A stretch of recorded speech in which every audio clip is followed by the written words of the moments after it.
میں نے جس آیت پاک کی تلاوت کرنے کا شرف حاصل کیا ہے، اس آیت پاک میں اللہ تبارک و تعالیٰ ارشاد فرما رہا ہے وَأَقِيمُوا الصَّلَاةَ. ہمارا آپ کا مقصد اس وقت ایک ہے، آبجیکٹ ایک ہے، ایم ہم لوگوں کا ایک ہے. وہ کیا ہے؟ کہ نماز جمعہ ادا کرنا ہے. اللہ کے گھر میں ہم لوگ صرف ایک مقصد سے آئے ہیں، ایک نیت سے آئے ہیں، نماز جمعہ ادا کرنے کے لیے آئے ہیں. اللہ تبارک و تعالیٰ اسی آیت پاک میں نماز کا ہی حکم دے رہا ہے کہ وَأَقِيمُوا الصَّلَاةَ، اور نماز کو قائم کرو، اور نماز کو قائم کرو. تو پورے قرآن پاک میں آپ دیکھ ڈالیے، پورے قرآن پاک میں آپ دیکھ ڈالیے کہیں اللہ تبارک و تعالیٰ نے نماز پڑھنے کا حکم نہیں دیا. ہم آپ نماز پڑھنے اور پڑھانے کی بات کرتے ہیں نا، ہم آپ نماز پڑھنے اور پڑھانے کی بات کرتے ہیں، مگر قرآن پاک میں کہیں نماز پڑھنے کا صلوا الصلاۃ نہیں آیا، ادوا الصلاۃ نہیں آیا، اقرؤوا الصلاۃ نہیں آیا. اگر آیا ہے تو کیا آیا ہے؟ وَأَقِيمُوا الصَّلَاةَ. وَأَقِيمُوا الصَّلَاةَ، نماز کو قائم کرو، نماز کو قائم کرو. اچھا ہے، نماز کو قائم کرو تو پہلے قائم سمجھ لیجیے، قائم ہے کیا؟ قائم ہے کیا؟ تو وَأَقِيمُوا الصَّلَاةَ، نماز کو قائم کرو. اور قائم جو ہے وہ قیام سے ہے، قائم جو ہے وہ قیام سے ہے. اور قیام کے معنی کیا ہوتا ہے؟ قیام کے معنی کیا ہوتا ہے؟ کھڑا ہونا. قیام کے معنی ہوتا ہے کھڑا ہونا. تو اب معنی کیا ہوا؟ وَأَقِيمُوا الصَّلَاةَ، اور نماز کو کھڑا کرو، اور نماز کو کھڑا کرو. تو میں نے کہا اے میرے مولا، اے میرے پروردگار، کیا نماز کوئی کھمبا ہے؟ کیا نماز کوئی کھمبا ہے؟ کیا نماز کوئی ستون ہے؟ کیا نماز کوئی پلر ہے جسے کھڑا کیا جائے؟ جسے کھڑا کیا جائے. تو یہ سوال دل میں پیدا ہوا ہی تھا، یہ سوال دل میں پیدا ہوا ہی تھا کہ حضور آقائے نعمت فخر موجودات محمد رسول اللہ صلی اللہ تعالیٰ علیہ وسلم ارشاد فرماتے ہیں الصلاۃ عماد الدین. الصلاۃ عماد الدین، نماز دین کا کھمبا ہے، نماز دین کا کھمبا ہے. تو جس نے اس نماز کے دین کے کھمبے کو قائم کیا اس نے دین کو قائم کیا. جس نے اس نماز کے دین کو قائم، اس نے دین کو قائم کیا.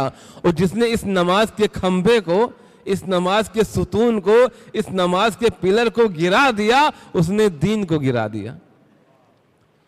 تو اللہ تبارک و تعالیٰ یہاں نماز قائم کرنے کا حکم دے رہا ہے کہ نماز کو قائم کرو اور مضبوطی سے قائم کرو، جیسے آپ نے اس مسجد کے پلر کو قائم کیا ہے. اس مسجد کے پلر کو قائم کرنے کے لیے کتنی آپ مزدوروں نے محنت کیا ہے، کتنی سریا کا استعمال ہوا ہوگا، سیمنٹس کا، مورنگ کا، اینٹ کا، پتھر کا، تب جا کے آج یہ اتنا شاندار مضبوط پلر کھڑا ہوا ہے کہ اسے کوئی ٹچ سے مس نہیں کر سکتا، ٹچ سے مس نہیں کر سکتا. تو اسی طرح آپ بھی نماز کے کھمبے کو مضبوطی سے کھڑا کریں تاکہ کوئی اسے ہلا نہ سکے، تاکہ وہ ڈگمگا نہ سکے. مضبوطی سے قائم کیجیے، پھر آپ کو نماز پڑھنے میں لذت ملے گی، نماز پڑھنے میں لطف آئے گا. تو پہلے نماز کو قائم کرو. اچھا ایک بات اور کہ کھمبا، نماز دین کا کھمبا ہے، نماز دین کا کھمبا ہے. تو کھمبا کیا ہوا میں کھڑا ہوتا ہے؟ کھمبے کو کیا آپ ہوا میں کھڑا کریں گے؟ ہوا میں کوئی کھمبا کھڑا ہو سکتا ہے؟ یا اس نماز کے کھمبے کو کندھے پہ لیے لیے پھرتے رہیں گے؟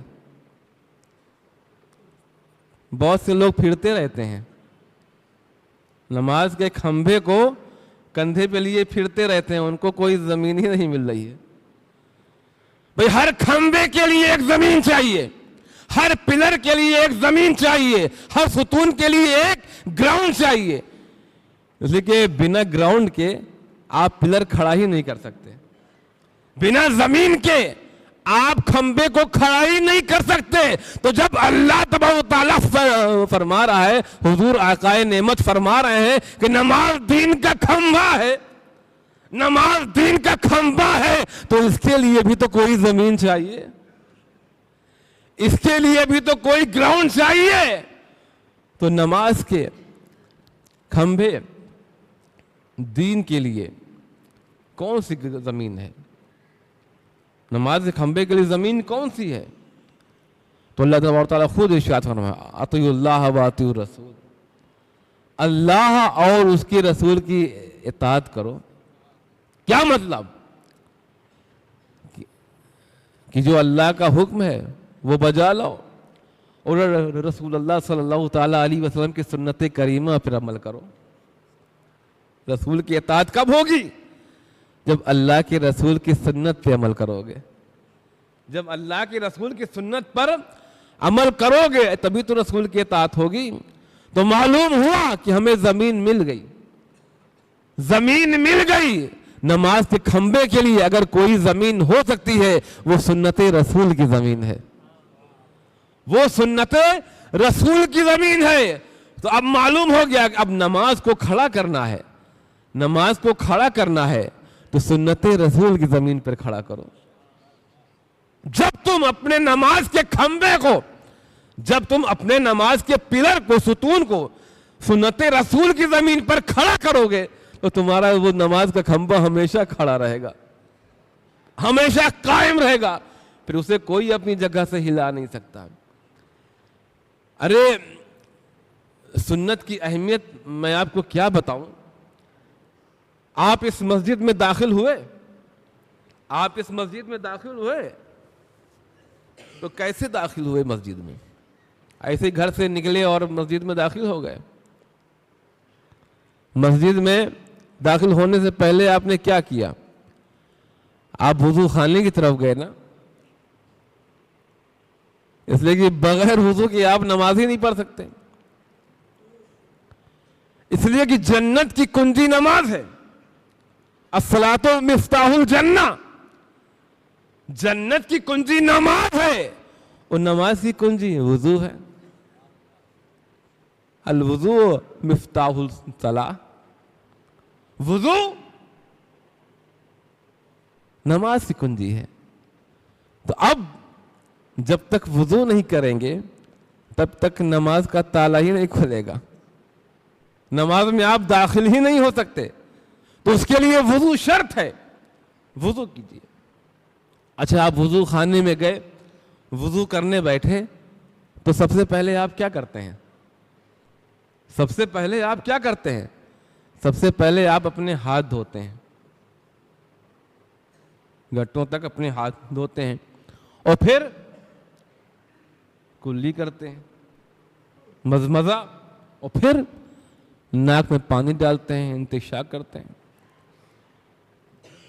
پہلے ہاتھ دھو رہے ہیں, پھر کلی کر رہے ہیں, پھر ناک میں پانی ڈال رہے ہیں. میں نے کہا یہ آپ کیا کر رہے ہیں, یہ آپ کیا کر رہے ہیں؟ اللہ تعالیٰ تو اپنے کلام پاک میں فرماتا ہے اذا قمتم الی الصلاۃ فاغسلوا وجوہکم. اللہ تو یہ فرماتا ہے کہ اگر تم نماز کا ارادہ کرو, نماز کے لیے جاؤ, تو سب سے پہلے اپنا چہرہ دھو, سب سے پہلے اپنا چہرہ دھو, پھر ہاتھ دھو, پھر مسح کرو, پھر پیر دھو. 4 چیزوں کا حکم دیا اللہ نے, چہرہ دھونے کا, ہاتھ دھونے کا کونیوں سمیت, سر کا مسح کرنے کا, اور پیر دھونے کا. یہی 4 فرض ہیں وضو میں, یہی 4 فرض ہیں. مگر آپ کیا کرتے ہیں؟ آپ کیا کرتے ہیں؟ آپ تو پہلے ہاتھ دھو رہے ہیں, پھر کلی کر رہے ہیں, پھر ناک میں پانی ڈال رہے ہیں. تو یہ تو اللہ نے کلام پاک میں نہیں فرمایا. قرآن شریف میں ہے؟ بتائیے. بہت لوگ پوچھتے ہیں نا قرآن میں ہے. ہم ان سے پوچھتے ہیں, آپ ان سے پوچھئے یہ قرآن میں ہے ہاتھ دھونا, کلی کرنا, ناک پانی ڈالنا؟ تو اللہ تو حکم دے رہا ہے, اللہ تو حکم دے رہا ہے, اذا قمتم الی الصلاۃ فاغسلوا وجوہکم, جب تم نماز کا ارادہ کرو تو سب سے پہلے اپنا چہرہ دھو, سب سے پہلے چہرہ دھو. مگر اللہ کے حبیب صلی اللہ تعالی علیہ وسلم ارشاد فرماتے ہیں کہ نہیں, ابھی چہرہ مت دھو. اللہ حکم دے رہا ہے چہرہ دھو, اللہ حکم دے رہا ہے چہرہ دھو, اور اللہ کے محبوب حکم دے رہے ہیں ابھی چہرہ مت دھو. اب کس کی مانیں؟ اب آپ کس کی مانیں گے؟ اللہ کی مانیں گے کہ اللہ کے رسول کی مانیں گے؟ اگر ماننے پہ تو ظاہر سی بات ہے ہم تو اللہ کی مانیں گے, وہ سب سے بڑا ہے.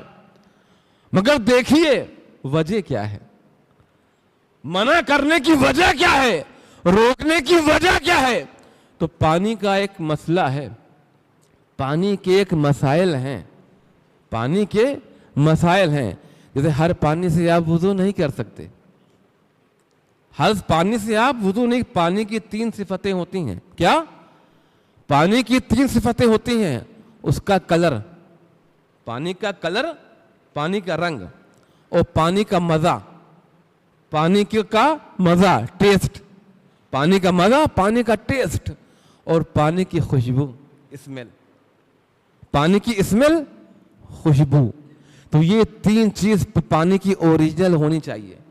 اگر پانی کا کلر بدل گیا, پانی کا رنگ لال ہو گیا, نیلا ہو گیا, پیلا ہو گیا, ہرا ہو گیا, رنگ بدل گیا, تو اب وہ پانی وضو کے لائق نہیں رہا, وہ پانی سے آپ وضو نہیں کر سکتے. پھر آپ نے اور دوسری چیز کیا بتایا؟ ٹیسٹ, مزہ. اگر پانی میں کچھ مزہ مل گیا, کسی نے عطر ڈال دیا پانی میں, یا کوئی ٹیسٹ پیدا ہو گیا پانی میں, تو اب وہ بھی پانی اس وضو کے لائق نہیں رہا, وہ بھی پانی اب وضو کے لائق نہیں رہا, اس سے بھی آپ وضو نہیں کر سکتے. تیسری چیز ہے اسمیل, خوشبو. اگر پانی میں کوئی خوشبو آ گئی, پانی میں کوئی خوشبو آ گئی, تو آپ اس پانی سے بھی وضو نہیں کر سکتے. تو رنگ پانی کا اوریجنل ہونا چاہیے جیسا ہوتا ہے, ٹیسٹ پانی کا, ٹیسٹ پانی کا اوریجنل ہونا چاہیے جیسا ہوتا ہے, اور خوشبو پانی کی اوریجنل ہونی چاہیے جیسے ہوتی ہے. اگر تینوں میں کوئی بھی چیز بدل گئی تو وہ پانی وضو کے لائق نہیں. تو اللہ تو حکم دے رہا ہے فاغسلوا وجوہکم, مگر حضور رحمت عالم نور مجسم محمد رسول اللہ صلی اللہ تعالی علیہ وسلم منع فرمانا نہیں, پہلے رکو, پہلے رکو. ارے پہلے ہاتھ دھو, پہلے ہاتھ دھو, تاکہ دیکھ لو پانی کا رنگ اوریجنل ہے کہ نہیں. جب پانی تم ہاتھ میں لوگے, جب پانی تم ہاتھ میں لوگے تو تمہیں پتا چل جائے گا, تمہیں پتا چل جائے گا کہ پانی کا رنگ اوریجنل ہے کہ نہیں. پانی کا رنگ اوریجنل ہے جب تم نے ہاتھ میں پانی لیا اور پانی کا رنگ دیکھ لیا, ہاں صحیح ہے, ٹھیک ہے, پھر آگے بڑھو, پھر آگے بڑھو, کلی کرو, کلی کرو, تاکہ منہ میں پانی جائے, تاکہ تمہیں معلوم ہو جائے کہ پانی کا ٹیسٹ صحیح ہے کہ نہیں. اگر پانی میں کچھ ٹیسٹ مل گیا تو وہ پانی وضو کا لائق نہیں ہوگا. جب تم نے کلی بھی کر لیا, پانی کا ٹیسٹ بھی تمہیں اوریجنل مل گیا, پھر آگے بڑھو, پھر ناک میں پانی ڈالو, پھر ناک میں پانی ڈالو, تاکہ تمہیں اس کی خوشبو معلوم ہو جائے کہ پانی کا خوشبو صحیح ہے کہ نہیں, اوریجنل کی ہے نہیں. جب تم یہ پانی کی تینوں طریقے سے جانچ کر لو, فاغسلوا وجوہکم, پھر اپنا چہرہ دھو, پھر اپنا چہرہ دھو. تو آپ نے اس آیت پاک میں دیکھا کہ اللہ حکم دے رہا ہے, مگر حضور رحمت عالم نور مجسم صلی اللہ تعالیٰ علیہ وسلم منع فرما رہے ہیں. اور یہ تو پاور آف سنت ہے, یہ تو اختیار مصطفیٰ صلی اللہ تعالیٰ علیہ وسلم, یہ پاور آف سنت ہے کہ حضور رحمت عالم نور صلی اللہ تعالیٰ, اور یہ اللہ تعالیٰ نے ہی آپ کو اختیار دیا ہے. آپ ہی کو تو مختار کائنات بنایا ہے, جو چاہیں وہ بدل سکتے ہیں. تو یہ پاور آف سنت ہے, یہ پاور آف سنت ہے کہ حضور نے منع کر دیا, روک دیا. اور وزڈم آف سنت دیکھیے, وزڈم آف سنت, حکمت, سنت کی حکمت دیکھیے. یہ حکمت کتنی بڑی ہے کہ پانی کا جو مسئلہ بھی اسی سے حل ہو گیا, پانی کا مسئلہ بھی اسی وضو سے حل ہو گیا. اب آپ منہ دھوئیے, چہرہ دھوئیے, ہاتھ دھوئیے, مسح کیجیے سر کا, اور پیر دھو لیے, پھر آپ کا وضو مکمل ہوگا. تو سوچیں کتنی بڑی بات ہے, کتنی بڑی بات ہے کہ بغیر سنت رسول کے آپ وضو نہیں کر سکتے. بغیر سنت رسول کے آپ وضو نہیں کر سکتے. تو جب بغیر سنت رسول کے آپ وضو نہیں کر سکتے تو نماز کیسے پڑھ سکتے ہیں؟ نماز بھی تو حضور صلی اللہ تعالیٰ علیہ وسلم سنت ہے. اللہ تعالیٰ ہمیں سنت کریمہ پر عمل کرنے کی توفیق عطا فرمائے. تو یہ آپ نے دیکھا. اور صوفیاء کرام کی نماز کا تو عالم ہی الگ تھا. ہم آپ حضرت صوفی حمید الدین ناگوری رحمۃ اللہ تعالیٰ علیہ کے آستانے پہ موجود ہیں. انہی کے آستانے پہ یہ نئی مسجد تعمیر ہوئی ہے. صوفیاء کرام فرماتے ہیں کہ وہ جب نماز پڑھتے تھے تو فرماتے ہیں کہ نماز ایسے پڑھو کہ احمد کی الف بن جاؤ. جب کھڑے ہو, قیام میں کھڑے ہو تو احمد کی الف بن جاؤ, اور پھر جب قعدے میں بیٹھو تو احمد کی دال بن جاؤ. اور جب سجدے میں جاؤ تو احمد کی میم بن جاؤ. جب کھڑے ہو تو احمد کا الف بن جاؤ, اور جب رکوع میں جاؤ تو احمد کی ہے بن جاؤ. اور جب قعدے میں بیٹھو تو احمد کی دال بن جاؤ, اور جب سجدے میں جاؤ تو احمد کی میم بن جاؤ. تو نماز اللہ کی پڑھو, اور نقشہ مصطفیٰ جان رحمت کا لے لو. اور حضرت مخدوم اشرف جہانگیر سمنانی رضی اللہ تعالیٰ عنہ فرماتے ہیں نماز کے تعلق سے, آپ فرماتے ہیں کہ آپ کو اللہ تعالیٰ نے غوث کی منزل تک پہنچا دیا, جبکہ ولیوں میں سب سے بڑا مرتبہ غوث کا ہوتا ہے. غوث کی منزل تک آپ پہنچ گئے. آپ فرماتے ہیں کہ میں نے روحانیت کی ہر منزل کو پار کیا. کوئی ایسی منزل روحانیت کی نہیں ہے جو میں نے طے نہ کیا ہو. ہر روحانی منزل کو میں نے پار کیا, ہر روحانی منزل کو میں نے طے کیا, مگر کسی بھی منزل پر میں نے یہ نہیں دیکھا جہاں نماز معاف ہو. کسی منزل پر یہ نہیں دیکھا. اور آج تک کچھ لوگ ایسے ہیں کہ رہتے کہ کہیں اور ہیں اور نماز کہیں اور ہوتی ہے ان کی. اللہ تعالیٰ ہم کو ایسے لوگوں سے محفوظ فرمائے, ہمیں نماز پڑھنے کا شوق عطا فرمائے. تو نماز پڑھو تو جیسے اولیاء کرام کی نماز ہے کہ وہ اللہ کے عشق میں ڈوب کے نماز پڑھتے تھے, اللہ کے لیے نماز پڑھتے تھے. اللہ تعالیٰ ہمیں بھی ان جیسی نماز پڑھنے کی توفیق عطا فرمائے.